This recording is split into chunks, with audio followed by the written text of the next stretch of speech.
Hello guys, welcome to the channel. आप सबको स्वागत है यहाँ पे। और जैसे कि आप देख सकते हैं, हम आज सीखने वाले हैं मेथड ऑफ रेजिंग नर्सरी, मतलब सीडलिंग्स ऑफ राइस।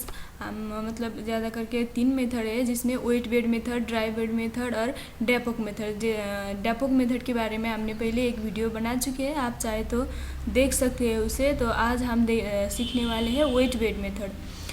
तो गाइज, वेट बेड मेथड क्या है? The wet bed nursery mainly use in areas where there is enough water. तो इस वेट बेड मेथड को हम कहाँ पे लगा सकते हैं? जहाँ पे हमारे पास क्या हो तो इनफ वाटर ज़्यादा लगेगी इसमें, इसीलिए ज़्यादा वाटर। तो here the wet tillage is practice. और उसके बाद pre germinated seeds are broadcast uniformly on beds और पडल सॉइल। हम क्या करते हैं तो पहले फील्ड सिलेक्ट करते हैं, मतलब नर्सरी बनाते हैं, उसके बाद सॉइल को पडल करते हैं। तो जर्मिनेटेड जो सीड्स होते हैं उनको हम यूनिफॉर्मली बेड पे क्या करते हैं, ब्रॉडकास्ट करते हैं। तो उसके बाद the seedlings are mainly in 20 to 25 days. Seedlings कब मतलब 20 to 25 डेज के बाद, 20 से 25 दिन के बाद सीडलिंग्स क्या हो जाती है तो रेडी हो जाती है। जैसे कि आप यहाँ फिगर पे भी देख सकते हैं, इस तरह से हम क्या करते हैं, इसको लगाते हैं। अब आगे देखिए, how to prepare wet bed. Wet bed हम कैसे प्रिपेयर करते हैं? तो इसके लिए आफ्टर सिलेक्शन ऑफ एरिया और field, the soil is puddle by 2 to 3 run of puddlers and और 3 to 4 ploughing with country plough.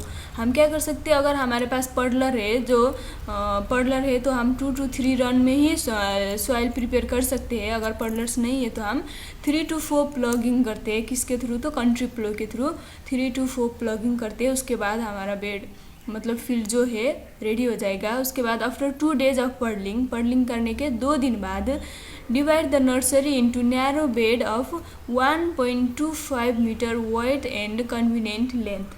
हम क्या करते हैं तो पडलिंग करने के 2 दिन के बाद नर्सरी को हम क्या करते हैं, नैरो बेड में डिवाइड करते हैं। 1.25 मीटर वाइड, चौड़ाई हम 1.25 मीटर रख सकते हैं। और जैसे भी आपको मतलब आसानी हो उसी लेंथ के बराबर आप रख सकते हैं।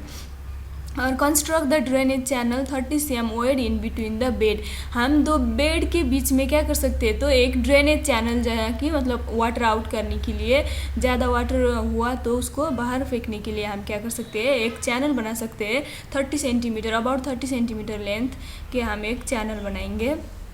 और उसके बाद apply 225 gram urea and 500 gram SSP पर 10 metre square area. 10 metre square area के लिए हम इतना यूरिया और SSP हम क्या कर सकते हैं, अप्लाई कर सकते हैं। अगर आपने फील्ड में प्लगिंग के टाइम पे ऑर्गेनिक मैटर या कुछ अप्लाई नहीं किया हो आपके फील्ड में, तो आप ये अप्लाई कर सकते हैं। तो उसके बाद uniformly broadcast of desired seeds on bed. उसके बाद हम क्या करते हैं तो फील्ड मतलब बेड प्रिपेयर करने के बाद हम सीड को ब्रॉडकास्ट कर देते हैं। उसके बाद keep the seed bed saturated with water up to 5 cm as the seedlings grow. हम क्या करते हैं तो इसका मतलब हुआ, हम क्या करते हैं तो 5 सेंटीमीटर तक हम अपनी बेड को क्या करते हैं, फिल करते हैं, जहाँ से मतलब सीडलिंग्स ग्रो हो जाती है।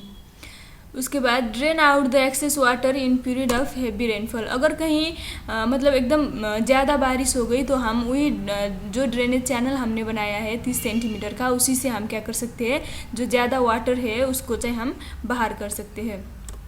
और उसके बाद adapt suitable insect pest and disease control measure. हम क्या कर सकते हैं, अगर इंसेक्ट पेस्ट आ गई, कोई डिजीज़ आ गई तो उसको कंट्रोल भी कर सकते हैं सुइटेबल मेथड के हेल्प से। और an application of 50 gram of urea per metre square में be applied as top dressing in case of nitrogen deficiency system.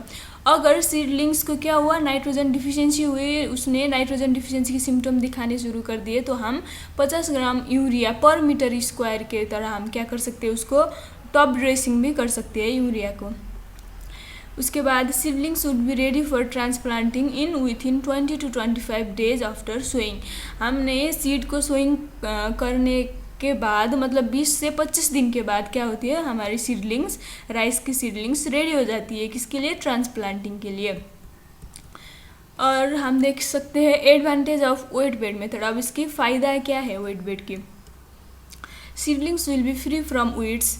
जो हम जब स्टार्टिंग में हम पर्लिंग करते हैं तब वो क्या होती है, वीड्स जो छोटे छोटे वीड्स होते हैं वहाँ के सब डिस्ट्रॉय हो जाती है। तो सीडलिंग्स क्या हो सकती है, वीड्स से फ्री हो सकती है। उसके बाद है seedlings easy to uproot. Seedlings को मतलब अपरूट ट्रांसप्लांटिंग के टाइम पे अपरूट करना इजी होता है, क्योंकि वाटर भी इसमें होता है तो सीडलिंग्स को अपरूट करना इजी होता है। उसके बाद minimal disease and paste problem. इसमें ज़्यादा डिजीज और पेस्ट प्रॉब्लम की खतरा भी नहीं है। Less seed is require per unit area. मतलब जैसे कि हम डेपोक मेथड में बताया था, डेपोक मेथड में बहुत सीड रेट हाई था, तो इसमें हम क्या होता है कि इस मेथड में सीड रेट जो है वो कम लगती है। और उसके बाद it can withstand slightly salinity मतलब जो सॉल्टी सॉइल है, सॉल्ट कंटेंट सॉइल है, उसमें भी ये क्या कर सकता है, स्टैंड कर सकता है। उसके बाद है डिसएडवांटेज। हर चीज़ की एडवांटेज और डिसएडवांटेज तो होती है, तो वेट बेड मेथड के हम डिसएडवांटेज देखेंगे। इसका seeds are easily carried away by rain water if heavy rain occur shortly after sowing करने के बाद ही जब हैवी रेन हुआ तो क्या होता है इसमें कि जो सीड है, हमने जो सीड सोइंग की है उसको हैवी रेनफॉल की वजह से क्या हो सकता है कि रेन मतलब वाटर से इजीली मतलब सीड बाहर चली जाएगी। और seedlings cannot be kept longer in the nursery as they tend to tiller and produce notes under favourable condition. अगर हम सीडलिंग्स जो मतलब ट्रांसप्लांट नहीं किए, नर्सरी में ज़्यादा 20 से 25 से ज़्यादा दिन हम नर्सरी में ही सीडलिंग्स रखे, तो उसके बाद वहीं पे टीलर प्रोड्यूस होना शुरू कर सकती है अगर फेवरेबल कंडीशन मिली तो सीडलिंग्स को। फिर उसके बाद seedlings cannot B with stand drop एकदम सूखा मिट्टी में मतलब स्टैंड नहीं कर पाएगी सीडलिंग, तो ये भी उसकी एक प्रॉब्लम है। उसके बाद cooling of seed are laborious. जो सीड हम मतलब अपरूट करते हैं सीडलिंग्स को ट्रांसप्लांटिंग के लिए, उसके लिए हमें क्या चाहिए, तो हाई लेबर चाहिए, लेबर इसमें ज़्यादा लगती है। It require more space and this leads loss of space where crops are standing. जहाँ पे मतलब क्रॉप्स स्टैंडिंग के वक्त में इसको क्या होती है, तो स्पेस भी मोर चाहिए होती है। सो थैंक यू, इतना ही वेट बेड मेथड के बारे में। आई होप आपको ये वीडियो पसंद आई होगी। आप हमारे चैनल को सब्सक्राइब कर सकते हैं। Thank you.